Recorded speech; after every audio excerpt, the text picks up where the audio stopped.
There were four that kept returning. Water Kid, Ponytail, Belly, and his younger sister, Booger Girl. The two siblings knew Ponytail already, I could tell, but I think they met Water Kid right here on my lawn. When I sprayed Water Kid with the hose, all four of them stopped showing up for a few days, then later came back. I may have crossed the line, but boy was it hilarious. The woman who came to complain turned that kid into a monster. I swear he would come by and beg to be seen as he stood in the middle of the yard. I could see him looking toward the window to see if I would come out. He would cough and make noises, taunting me. He had about 10 more years of mom protection going for him. We all know how those kids end up. Him and his friends went through the yard after school, almost every single day, their shoes bending and twisting every blade of grass as they ran through the lawn. I just stared at them from the safe, dark living room, but I had a plan. It was supposed to be a joke that would only scare a child, and I think I had seen it in a movie. And so I just went to the hardware store and picked up a piece of wood, also some red spray paint. We won't get into the details, but know that paint was never supposed to cost this much. The cost of wood was nothing short of theft. But anyway, the store offered to cut the wood for me, but no, there was no need. I took care of my own things. They would probably mess them up. Any time for no additional charge. Discover your potential with BetterHelp. Visit BetterHelp.com/scarystory today to get 10% off your first month. That's BetterHelp, HELP.com/scarystory. I laughed so hard that tears started rolling down my left eye as I went out to the porch and pulled the sign down, then placed it inside by the front door. It reminded me of the time I scared off the squirrels from stealing from the bird feeder by using a bicycle wheel, or the time I scared off a guy who peeked into my car when I was taking a nap outside of a Denny's diner. My daughter had gotten me a GPS thing that I didn't know how to turn off, and, of course, someone was going to try to steal it. But as his face looked into the window, I jumped up and said hello. He bumped into the car behind him and then took off running. It was my thing, you know. Justice, I guess you could call it. People should get what they deserve. I even started defrosting the cheesecake to eat it later that night. Good moods don't come around often at this age, let me tell you. The news had just started, so it was around 6 p.m. A beautiful slice of cheesecake on a paper plate on my lap, when I heard a light knock on the door, then chatter from outside. I walked over to the kitchen window and looked. The fake red curly-haired woman in her flowery dress, scrunched up face, and Water Kid about 2 steps behind her. Yes, there was his mother again. I cracked the door open and asked how I could help her, and she said that she wanted to talk to me, moving away from a cell phone she was holding up toward me. They said I didn't want to talk, especially with her cell phone right in my face, so I tried to shut the door, but she put her foot in there. Not a problem. I gave it a kick and she howled and yelled. I think this is what made it worse.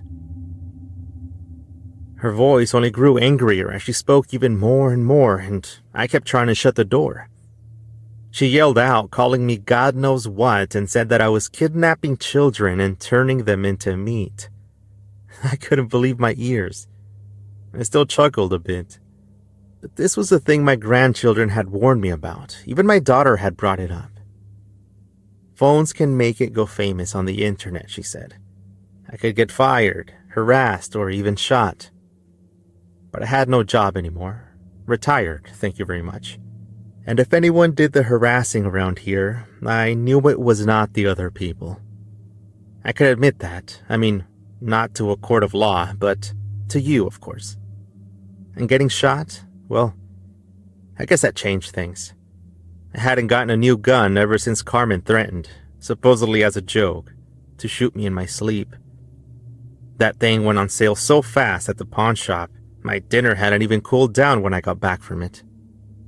But that internet thing, that happened to my friend Dave, you see.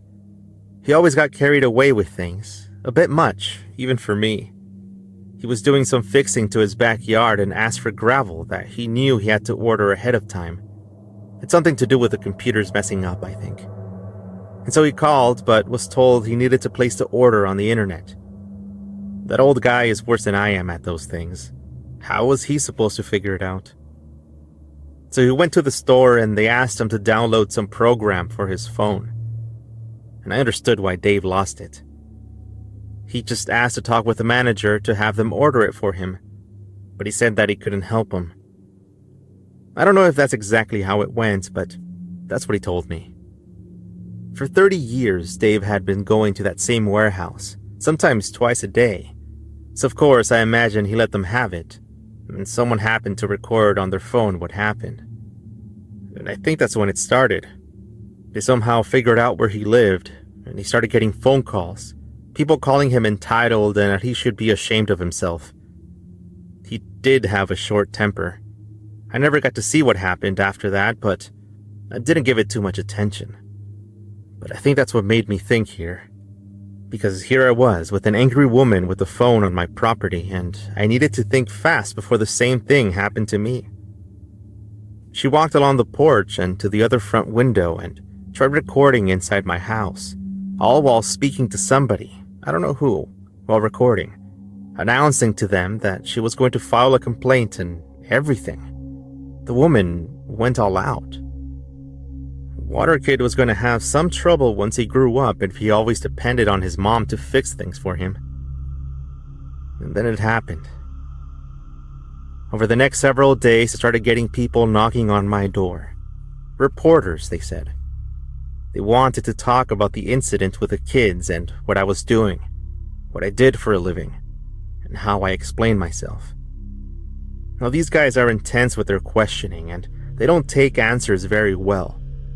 They simply fire question after question, and I refuse to answer anything. I know my rights. I didn't know how big it had gotten until I got a call from Carmen. She had apparently read my story or seen it somewhere. I don't know, but said that I should stay quiet for a bit, not to talk to anyone. If she was giving me advice for my safety, I was probably in trouble.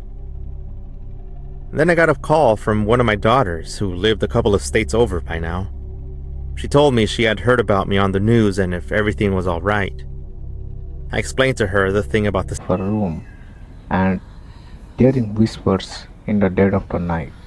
Her things would go missing only to reappear in odd places. I was like, maybe you guys need to cleanse your house as soon as possible.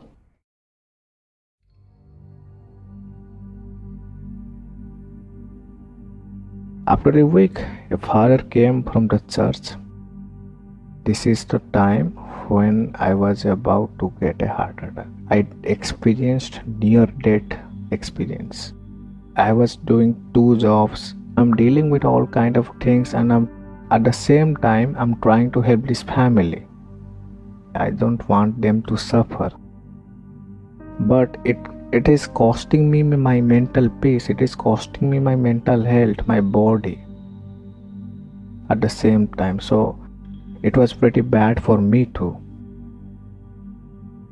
A father came from the church and asked them who told them about this figure and eyes. I am the one who told them I saw those eyes. The father came right now. Why don't you come? He's asking about you since you told me about all the figures and stuff.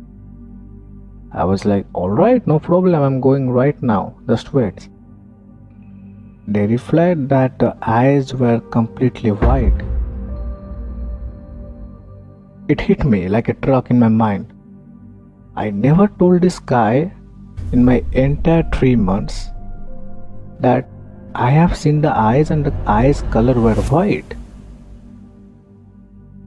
I just told him over the phone, just look at me, don't cut the phone, one of you just come to my house. She came to my apartment with father. He told me, how long have you like living here? Like a year, 5 years? I was like, no, sir, I've been living here like almost, it's been 2 years. So he told me, do you have anything that's not yours? Like you picked it up from outwhere, like someone gave it to you, a random person.